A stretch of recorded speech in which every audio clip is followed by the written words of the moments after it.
killing of German guards, of Jews or other prisoners. This was the way he ended, and for added measure we were forced to march by the execution place slowly, and were forced to look at it. We were forced, like later on in the American Army, eyes right, and by golly, we had to see this sorry spectacle. I'm not sure whether, as I said before, I cannot tell you whether I feel pity. By that time, pity was a word that had been expunged from our dictionaries. We had no longer pity except for ourselves. That was Liberosa at night.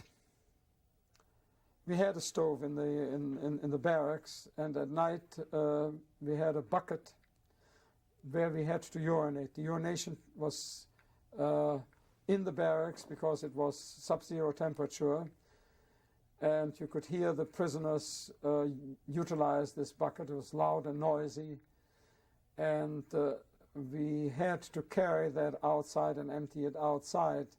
And believe me, the buckets were always overfull, and much as we tried to avoid getting splashed by urine, it never happened because we had no food, so therefore we drank. The only thing that was available to us was water. We developed edemas because the water settled in our knees. We had difficulty, all of us, no, except of course the well-fed German capos. We still were working on details, digging ditches, unloading cement bags, whatever it was. It was bitterly cold, and one of our ways of trying to shield ourselves against the cold, we had exactly one small thin jacket, our prison jacket, and one undershirt. And in the bitter cold, we had no socks, we had no gloves. We tried to steal the paper bags and place them between us, on our backs and our front, to have some insulation. That was strictly forbidden, and I was beaten severely for having this under my jacket. The only way they found that is when we entered the camp after our work detail, they sometimes made body controls to feel whether we had secreted something. They discovered that I had a cement bag, an empty bag, the paper bag on me. That earned me no food that day, and a beating, and standing at the gate with several others who had had committed the same offense. At night, instead of going to sleep, we, the Jews, were chosen to guard a wood pile because there was very little firewood.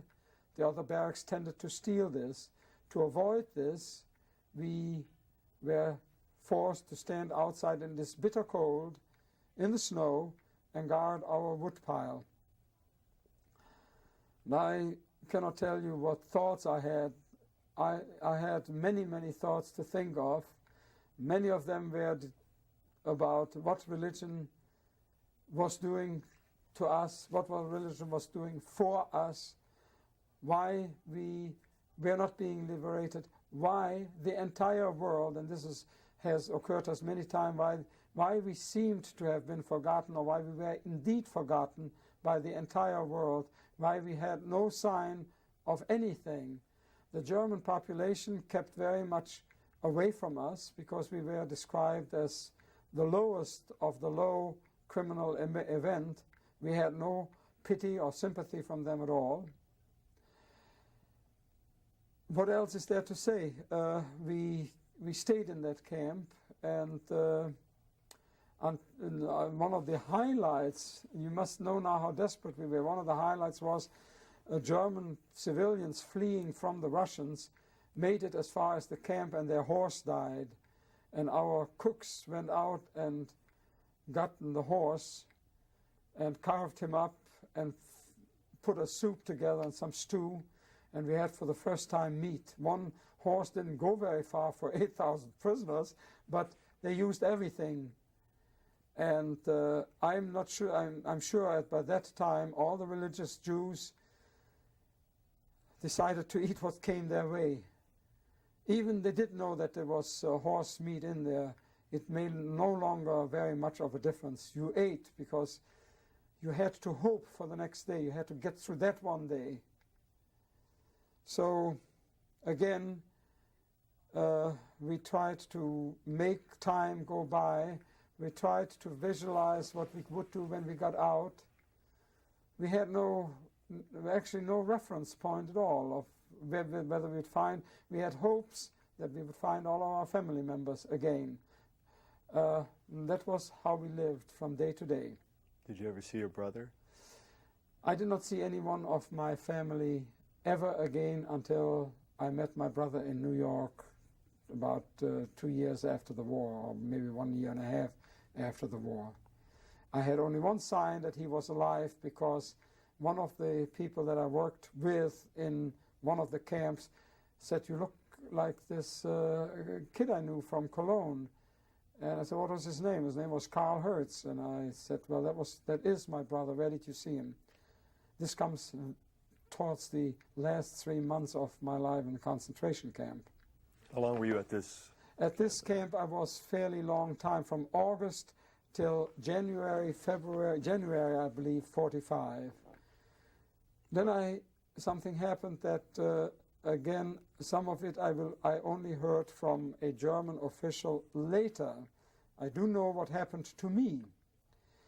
At the time we found out, we were working under the SS guard, and the first time that I know that there was an invasion or had been an invasion, that I found a scrap of paper saying Allied troops in the Hürtgen forest.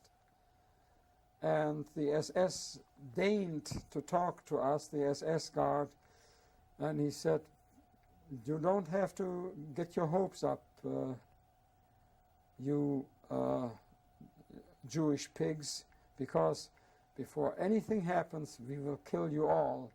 But nothing will happen because our Führer has the V weapons, the Vergeltungswaffe. They will annihilate it. The invasion force will be annihilated. They will be driven back into the sea, and you go on until you drop dead." That was, I mean, this is not hearsay. I was talking to him. Well, he actually talked to me. We did not say anything more than yes, sir, or no, sir. But at that time, we knew that the invasion had taken place and that there was battle in the Hürtgen Forest, the Battle of the Bulge, as it turned out later. We were still at the other end of Germany, near Frankfurt on the Oder. The Russian front was our concern. We didn't care anymore who liberated us. We just wanted to be liberated.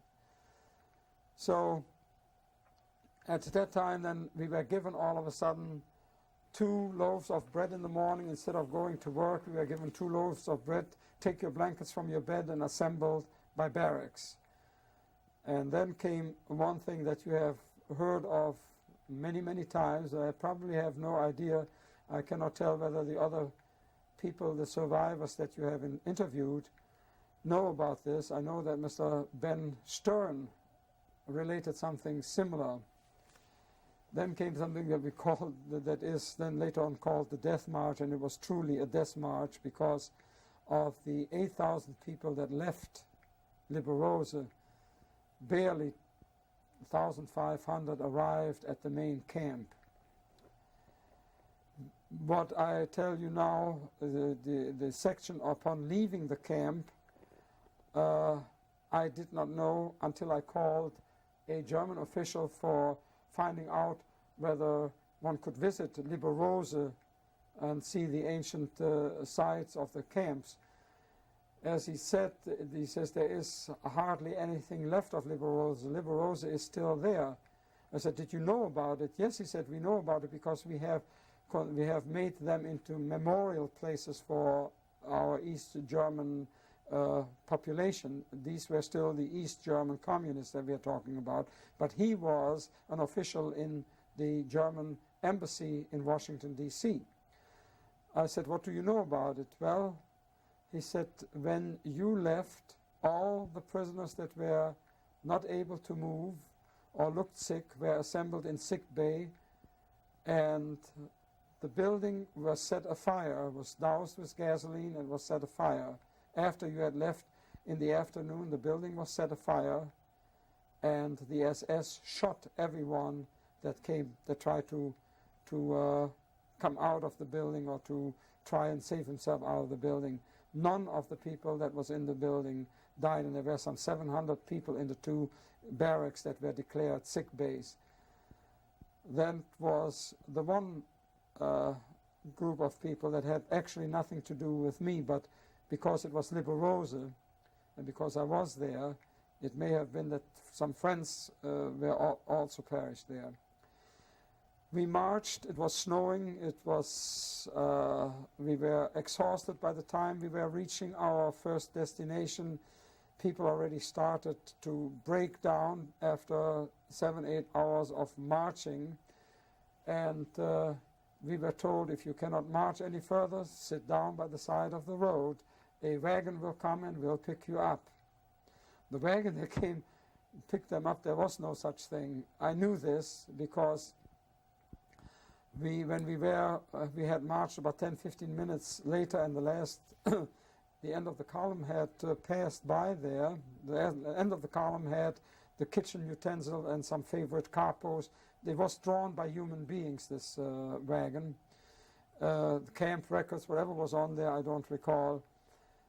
We would hear a few shots, you know, and of course it could be partisans, it could be anything, the battle coming closer, but anyway, what it was the end of those people that could no longer make it. The second day was worse than the first. We had no place to rest. The German guards made themselves huge bonfires where they sat around and were at least warm. We had no such thing. We froze. And this I mean all, including me. I was no better. We had no clothing, no protective clothing, no coats.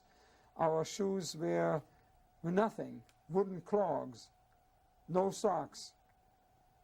We froze, and our bread, I think we had eaten after the second day, or we had some, I do not recall. We were getting weaker and weaker. And again, I must relate something that was told to me by the German official later, that a large group of people, mostly Russians and Poles, were assembled out of this march. This march was at least 1 mile to 2 miles along the road. It was 8,000 people. That they had simply gotten together because they could no longer figure what to do with these people. They grabbed together anyone that was weak, pulled them out of the ranks, say there will be trucks coming to pick you up, and they massacred. Again, we heard these volleys, but we did not know whether it was battle or something. The war was coming closer. That they had massacred, and they found the mass grave there of some 700 Russian and Polish prisoners, Jews, whatever it was, that could no longer make it. We marched, I cannot tell you what it was. We dragged, we marched, we finally, it would be only a repetition of what I have said. Bread, we had nothing. Water, we dipped up some snow. The guards had these Schmeisser machine pistols and were walking alongside. They were not happy because they had to march on foot to guide us. They had also no beds to sleep in, and they were surly, and the slightest infraction was a beating with these hard Schmeisser guns. I did not receive any beatings. I kept to the German capos because I could talk with them in German. Perhaps that was my salvation. In one of the places we had some Norwegian prisoners. In one of these places was a large barn. I found in the straw something that did save my life. A Norwegian prisoner had lost a bottle nearly full of cod liver oil. I still had some bread left. I had never had a great liking for cod liver oil. I relished this cod liver oil and shared it with my friend, the one who had saved my life. We ate cod liver oil on bread with salt. It tasted like the finest delicacy you ever had. because it sustained us. Our body was able to absorb it. I don't know whether it means anything, but in retrospect, I know it saved my life. I finished that bottle. It gave me the strength to hold out till I got finally to the main camp in Sachsenhausen. I may have left something unsaid in Liberosa. I don't know what it was.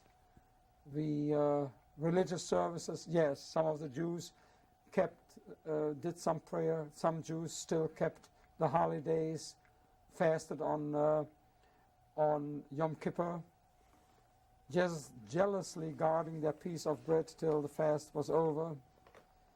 The rabbis told them all rules are, how shall I say, are avoided for this time in your life. No Jewish rules, no ritual applies. You are in danger of your life. But many of them did anyhow. They felt it sustained them. Me, the only thing that sustained me was my hope that I wanted to see the end. I may have had feeling of vengeance, but it didn't even carry that far. I believe that I could not even conceive of slitting the throat of a German or putting him up against the wall and shooting him.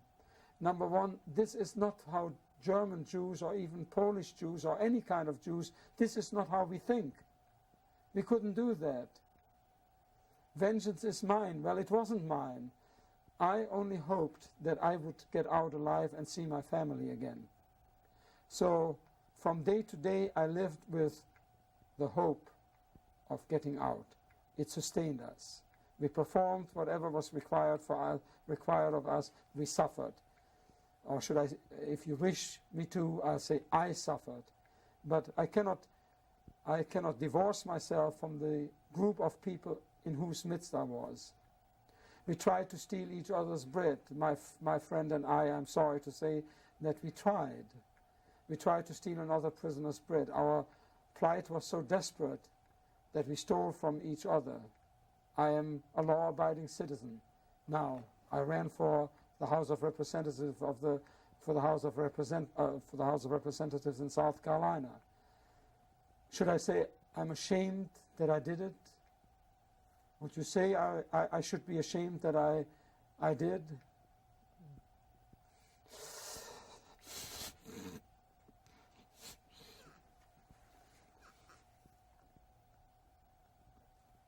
We were reduced.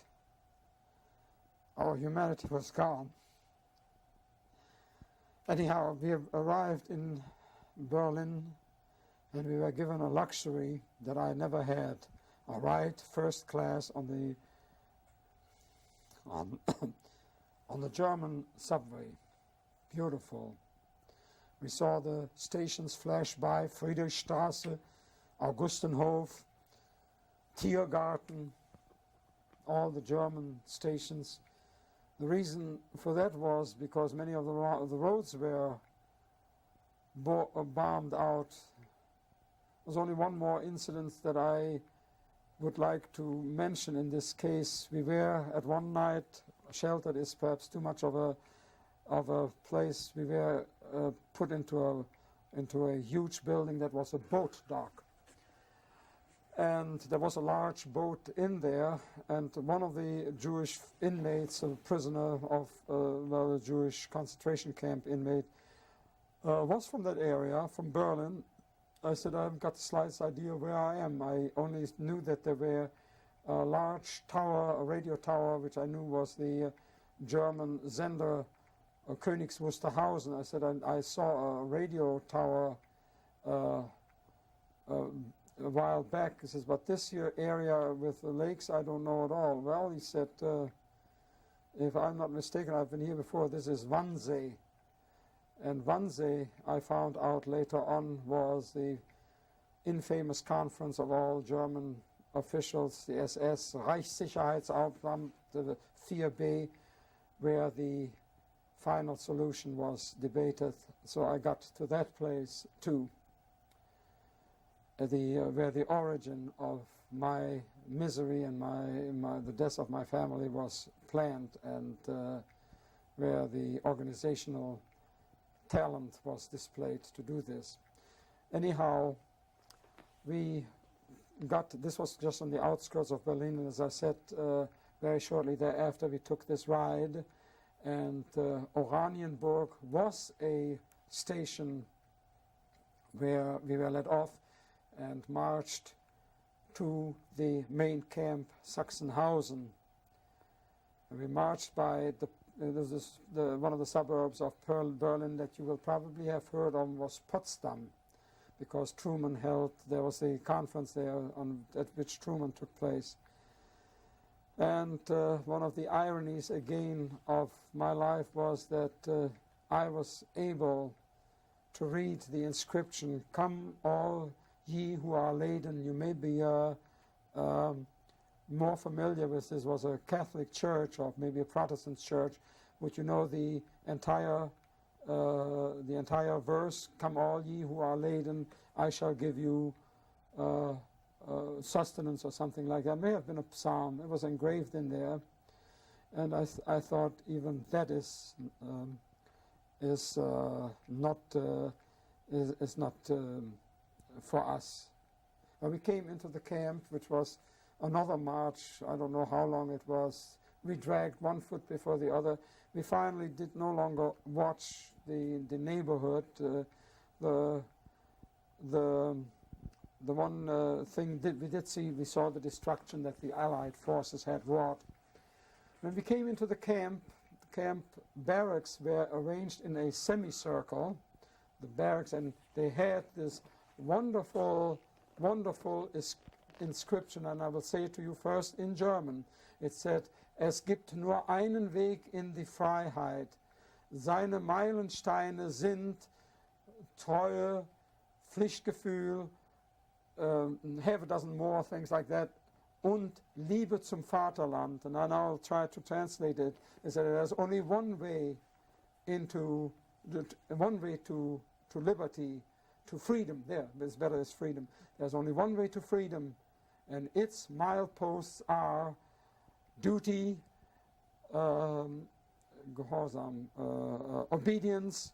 They had to have a dozen. It was in cast iron, not in cast iron, in iron, in ornamental ironworks letters. Duty, obedience, whatever it is that the Germans called what we must do. And the last sentence was, "Und Liebe zum Vaterland," love of country.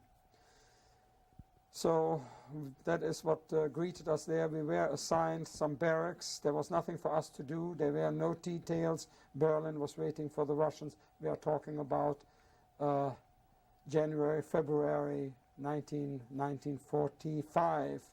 We are now into nearly 5 years of war. So food, watery soup, bread, one slice, calorie content about 300. Nothing doing. We are talking about prisoners. I met for the first time in my life in a barracks, someone who had a patch entirely different from mine. I had meanwhile no longer any Star of David. Mine was now all red because they had run out of yellow color in the printing system, and I had been promoted now to political prisoner. It meant nothing. We were all suffering, and for the first time I saw a blue patch, and I defy you to determine what that was or even guess what it was. Spanish communists who fought in the Freedom Brigade. You heard of the Lincoln Brigade. Spanish communists who got grabbed by the fascists or by the Germans or whoever. However, they got caught in France. They got caught in France because they had escaped into France, and in the German sweep towards the Spanish border, they got trapped. Concentration camp, and it was the first time I heard Spanish spoken and saw a blue patch. So there was a mélange, is what the French say. There was a press of people of all nations, Norwegians, Norwegian, Danish, Dutch, Belgium, you name it, it was there. And we spent 14 days in that, in total ignorance of what the Germans would do. We knew only one thing. You have seen those signs, the end is near. We knew only that the end is near. We knew that the end was near for the Germans. We hoped that we would survive it and not die at the... This was a very dire threat to us, a very near threat that the Germans, in the German guards, the SS, would, in a fit of losing, of having lost the war, would take it out on us and just kill us. That is Sachsenhausen. There's not very much more that I can tell you about it, unless you have heard something about Sachsenhausen or Oranienburg that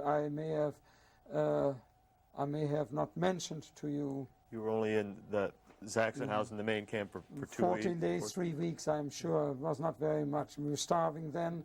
One thing that is an incongruity to you is that we were issued razor blades by the Germans occasionally. When we were not issued razor blades, the Germans had straight razors, and the German inmates were selected, former barbers were selected to shave us. So each week we were shaved to the head was shaved, the beard was shaved off. They forgot about the body hair at that time. It was no sense, but they wanted us to be. It is a degrading thing, you know. We had, as I said, the round, stupid cap or hat, and whenever we saw an SS guard, we must smartly grab this thing and hit our legs with it instead of a salute. That was what they required of us, and I've done it many, many times. The thing was not to be taken off, it had to be grabbed and torn off the head and slapped against the leg while we were walking, looking neither right nor left. But when we encountered a German guard, that is what we had to do, to show our sign of total and abject subjugation. So then one day, I'm sorry I'm doing all the talking. Fine. One day then came the bulletin board news, or I believe they had the way the system worked. The block capo, you must probably by now you will know what the block capo was. Assembled us, and as we were outside, he said, a transport is assembled to go to Mauthausen. Nobody knew Mauthausen. To go to Mauthausen to work in a factory down there. So he read the names, and then also the names were posted on the board, and we were again marched to the railroad car. This time the SS did not have, the German rail stock was pretty much decimated. It was gone, and I've often wondered why how the SS was able to commandeer, in this dire need to move German population from the war zones back, how they were able to find rolling stock to transport concentration camp inmates. Nevertheless, they did. It was the old cattle car again, and it was a decimated bunch and dispirited bunch of prisoners. But this time, the guards were sitting in the railroad cars with us, with kerosene lamps. The guard that we had even brought his canary bird. Again, an incongruity that I have not forgotten and I will not forget it to the end of my life. Food, we had been given a half a loaf of bread this time. Destination, I knew this time approximately where I was going, because I saw the railroad station, and the larger towns were familiar, and I knew where we were going in a southerly direction, because number one, I know that the Russians were coming, And I know that the Americans were coming from that side, so the only other way we could go was to the south of Germany. I did not know that Mauthausen was in Austria, but I was guessing Dachau, another one camp. So I must stop on saying, at any rate, we were marched to the railroad station. We were loaded into the cattle car. The SS took up his guard position, his Schmeisser gun. He was the only one that had a seat. We had no seats. We were sitting on the floor of the railroad car, and we heard the sirens going on. Was for the air raid warnings for the Germans to go. We had no place to go. We were sitting on the railroad tracks. The rolling stock was generally halted because the Americans would, or whoever was bombing, would generally take rolling stock and shoot it up, because they would shoot the locomotives. So whenever there was a danger of an air attack, they would try and make it to the next railroad yard, where there were all kinds of railroad cars, figuring they'd have to shoot them all up. So we went through Germany, and I remember the first day. I had seen dead people before. I had people die with me, and not with me. I had people die in front of me. I had seen about as much dead and had seen as many corpses as I needed for a lifetime. But there, the first corpse, at the first place, we needed actually the room to stand and to sit. We were totally, how shall I say, we had pain sitting, because we had no longer any gluteus maximus. I don't know what we call any behind. We had nothing to sit on. We had bones. We were sitting on our bones, on our coccyx, and it is an extremely painful affair. So the first one that died, the German railroad cars had a brake house at the top of the railroad car.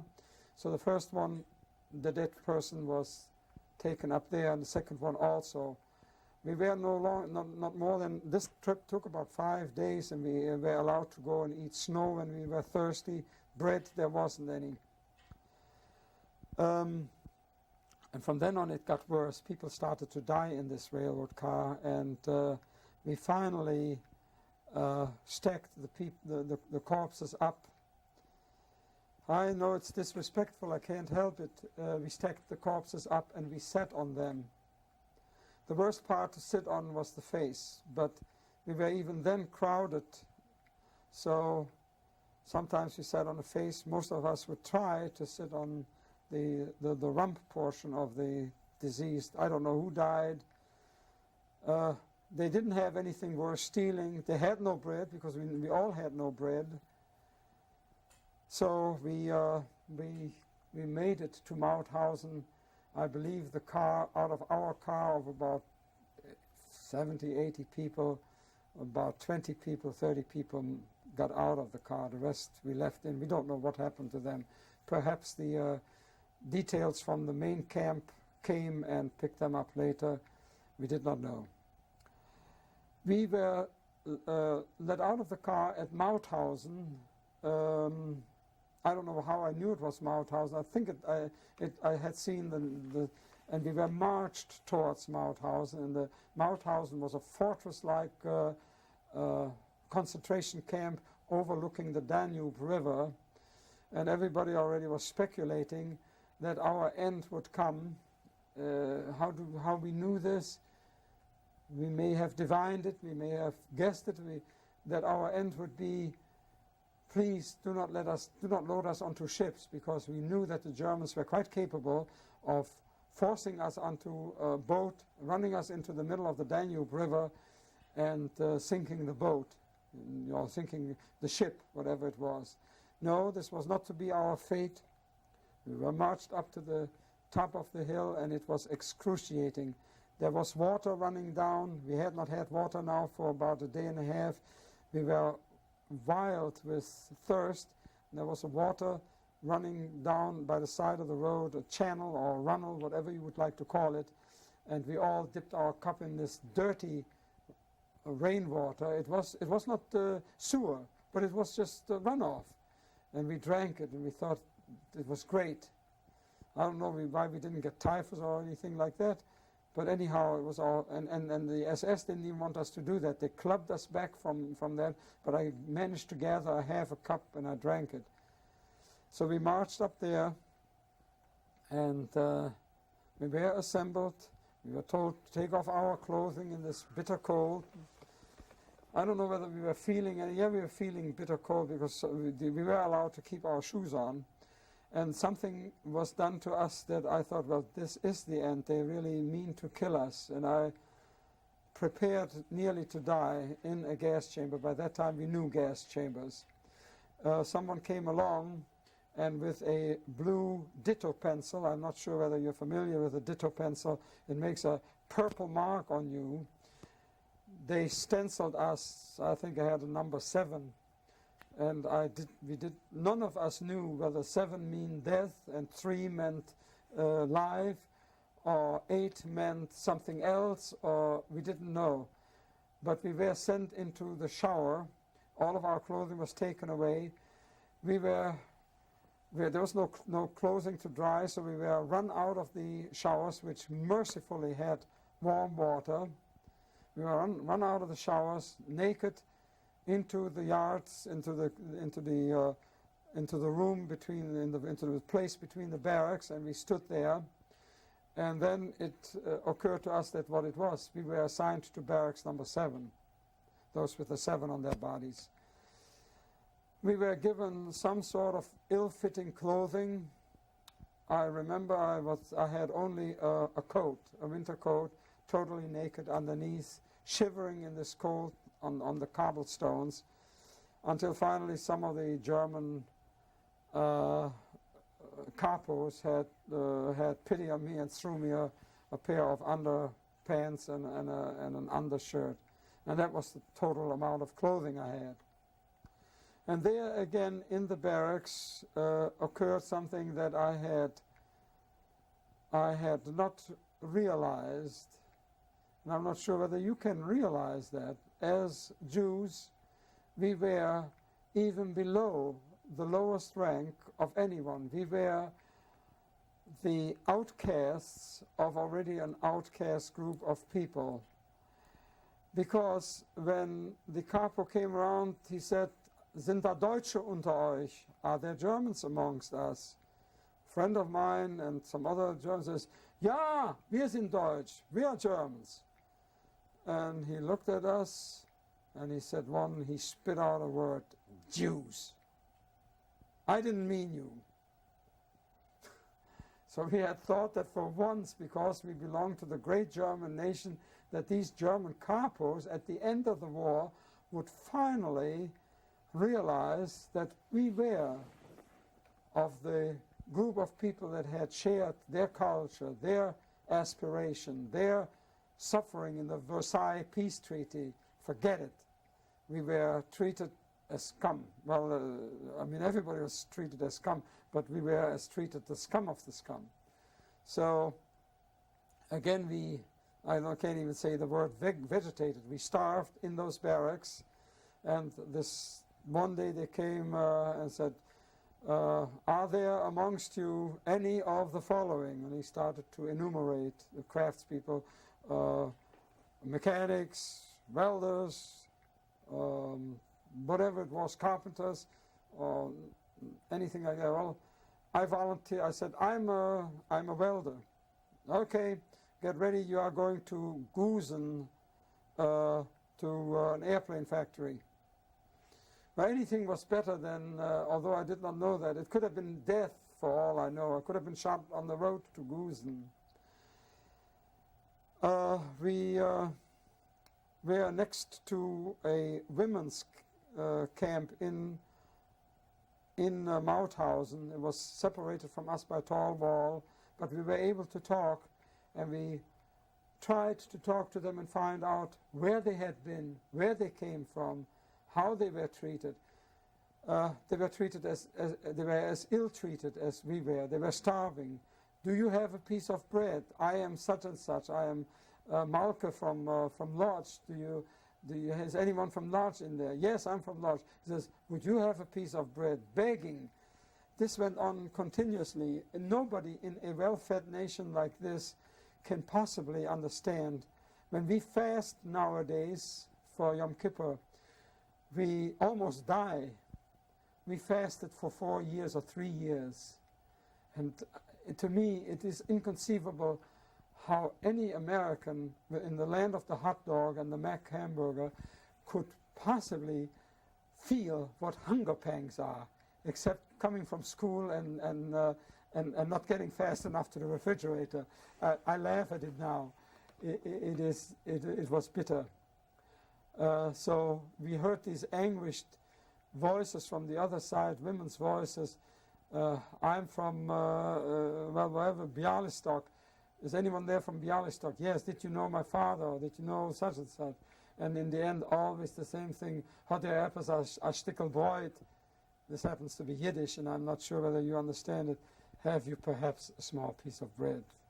We would say, have you got a crust of bread?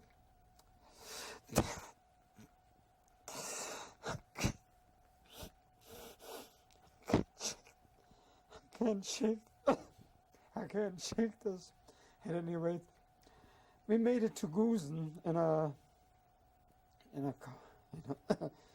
covered again in a truck, and we came there and we were assigned work. By this time, we were so emaciated that 3 of us were assigned a bunk of about this size. I'm not sure whether the camera can pick it up. Well, what is it? About 3 feet wide. We laid by accommodation, not because we wanted to lay next to each other. We laid one with the head to the two people with their heads at the foot end, and one person in the middle. We did not stir. We could not stir because it was that close. We transmitted freely a disease called scabies. Would you know what the English word is? It is a scabies. Scabies. What is there's a common... Scabies? Yeah, but what is the common word for it?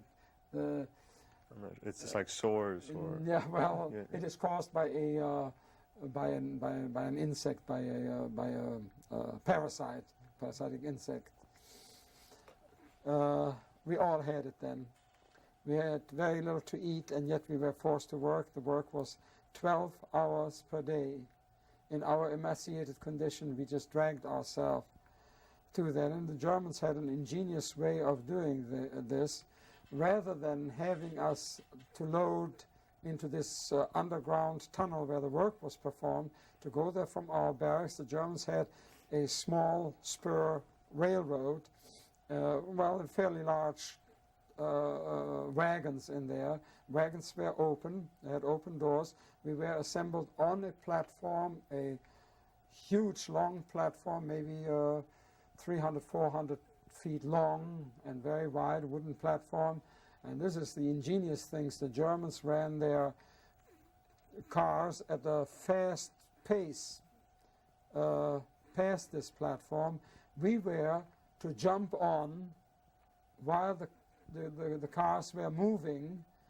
There wasn't luckily much room between there, so most of us made it into this moving railroad car, and we were standing up in there, something like about 150 to 100 people in a car, and that car took us underground where the manufacture of the Messerschmitts was being done.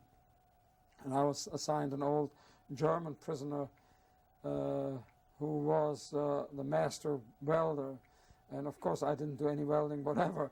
I dragged those heavy aluminum wingspans, whatever it is, body parts, to him, and he held, and we had to hold them, and another party held another wing part, and he would run his spot welding machine on there.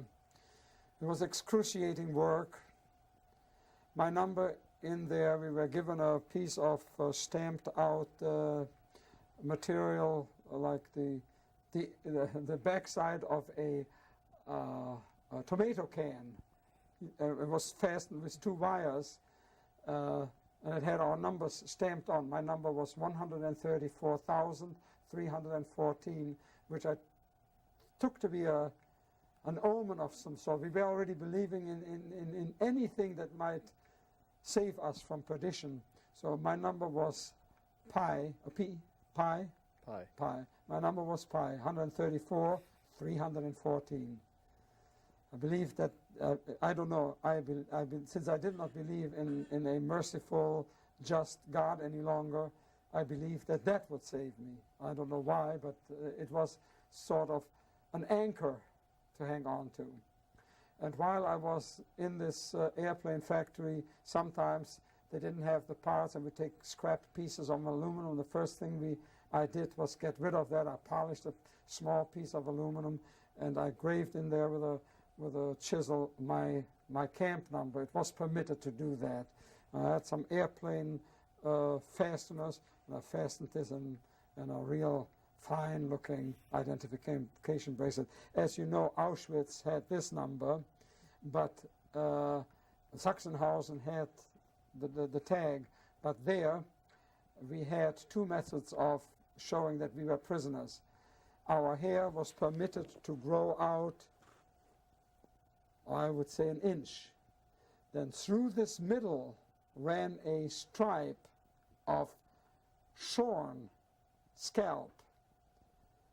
Here in America, it would be a novelty that high school boys would do, just to be different.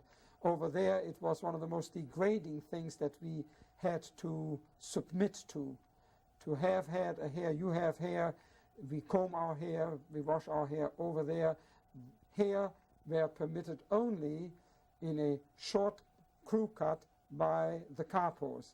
Everyone else was either shorn, as in Sachsenhausen, or in Auschwitz was shorn, or, as in Mauthausen, with this stripe of about 3 inches wide of naked scalp showing amongst it. Can you visualize a thing like that? So that and the bracelet identified us as prisoners. I think we'd also had sometimes a number. The clothing we had were no longer prison clothing, because the German prison factory, weaving factory, could no longer keep up. It was, the factories were destroyed, so whatever old piece of garment there was, we got it wholly. Didn't make any difference. So we worked in this factory, and on Wednesday afternoon, we had our treat. They had a sweet noodle soup that we lived for from week to week.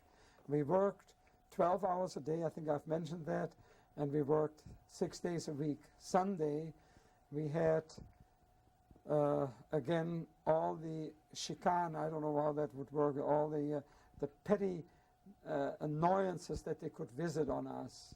And there also I saw something, again, I am not telling you this from hearsay.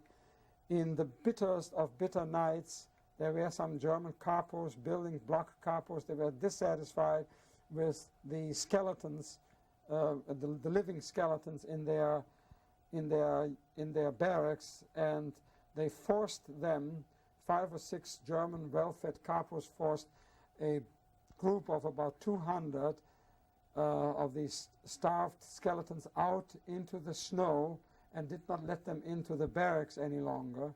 And there I have never heard anything like, well, I can't say I can, never heard anything like it. One of the things that I have never heard like it is this, the dying of those 200 people, especially since they were right across from us. And there was nothing we could do to help. We had our beds, we had our bare clothing. The barracks were kept warm for the capos, not boiling warm, but warm enough for them. And there were all these poor souls sitting out there in the snow, and they died from about 9 o'clock till about 7 o'clock the next morning. The next morning, the last scream, the last whimper.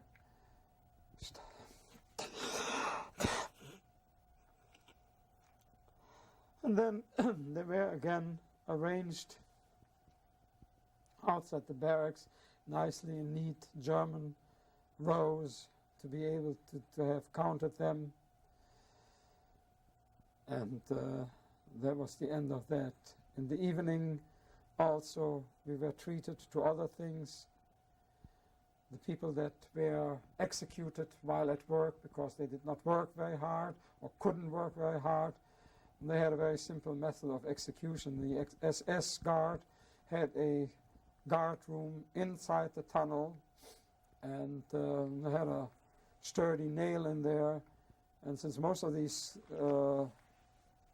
living skeletons had no longer any resistance in there, if the German cop or the work cop who said this guy is not working, he simply dragged the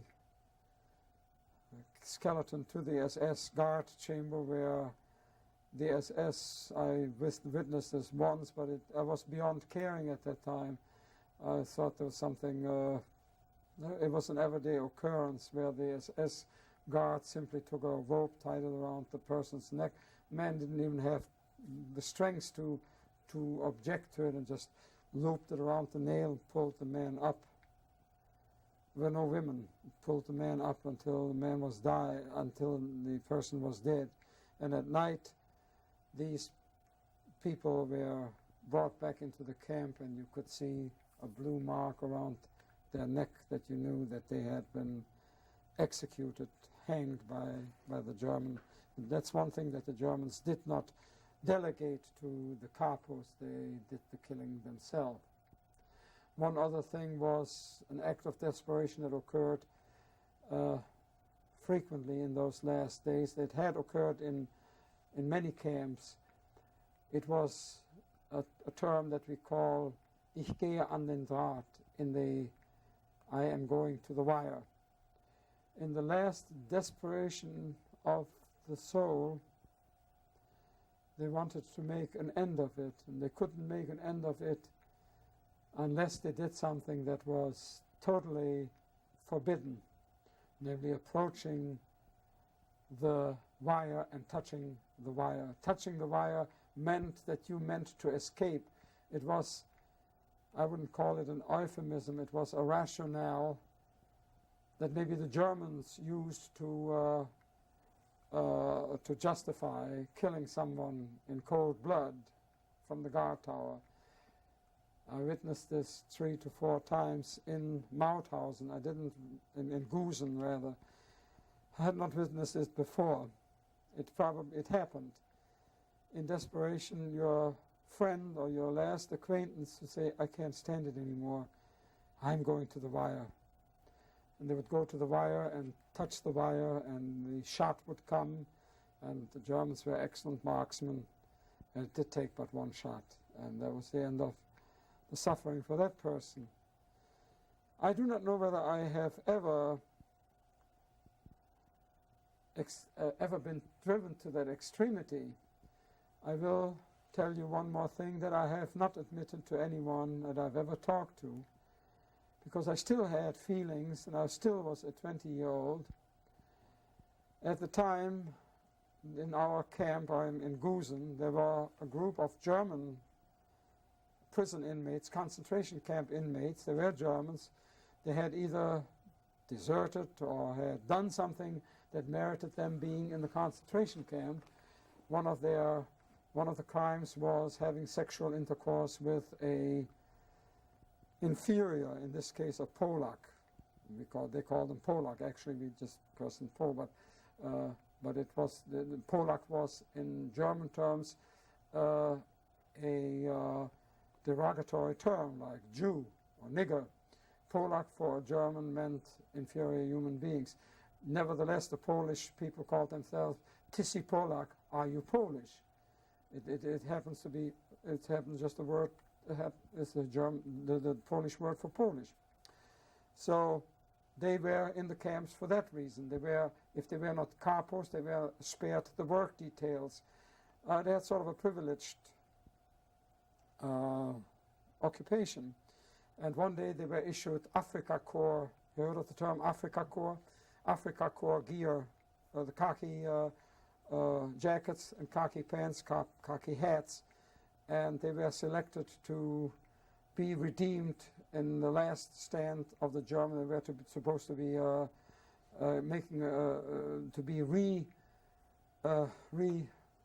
how do you call it, rehabilitated into the German military. And when I saw that, I was at the end, we are talking about 2 months before war's end, I was so, my humanity was so debased that I felt that would the Germans ask me to fight in their ranks, I would have done it. Can you understand that? Not really. You can't? It was the end. In order to get out, in order to have a life, have dignity, I felt, I'll do it.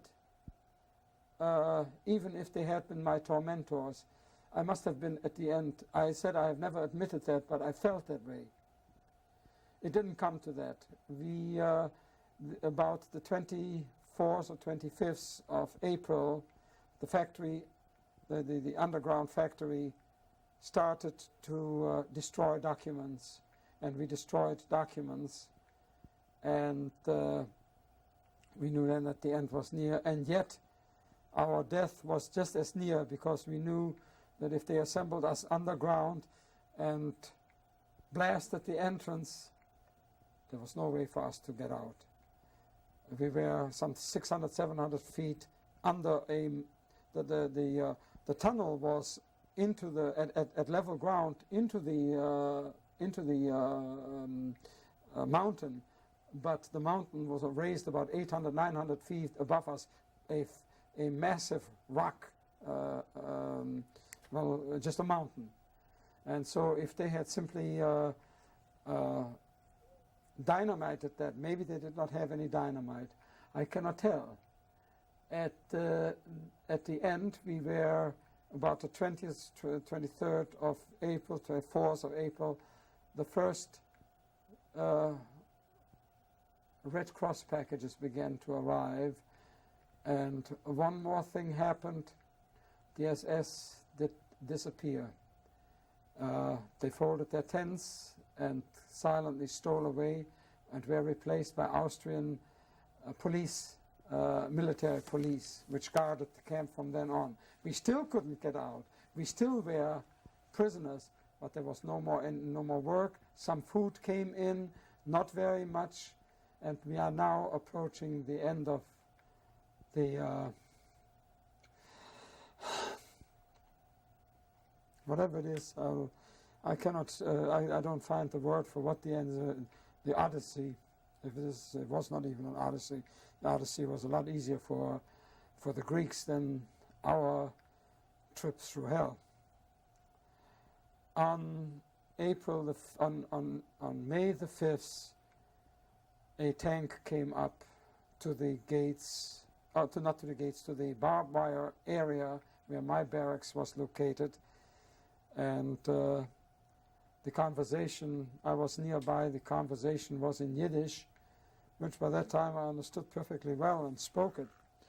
And some English was spoken also, and he said, we are the American Army, your camp is being liberated, stay here, you will get soup, the soup column is right behind you, but stay here, we ask you to stay here. But he was the only one there. Behind him were some jeeps and trucks, and they collected the military police, the Austrian military police, which was not connected to which was not the SS troops, and their weapons were thrown on a pile and set afire by the American troops, and somebody still had the presence of mind to ask how come he spoke Yiddish. He says, well, I am a Jew from Brooklyn, New York. We didn't know Brooklyn from New York, but he spoke Yiddish very badly, or very poor Yiddish, but nevertheless, he says, you are free, the American army is behind me, and but stay in the camp so that there is none of this confusion that might come on. We assure you, you will be fed. Well, the first adventurous Russian prisoners when they saw the Americans got their revenge on their German capos, and this time it was corroborated by Mr. West.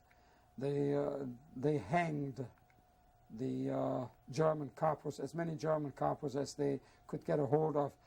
They killed probably 3 or 4 in my barracks. It was something that I was incapable of feeling any sentiments. I didn't feel any pity with them. My torment had ended.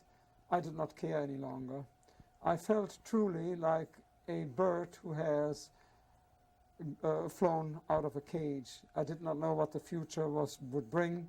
I did walk by the pile of burning weapons to see whether I could get a pistol out of there, or a rifle, or anything. But the metal was so hot that I could not touch anything. I burnt myself on the fingers and I got out. That is where my story ends. Where did you go after liberation?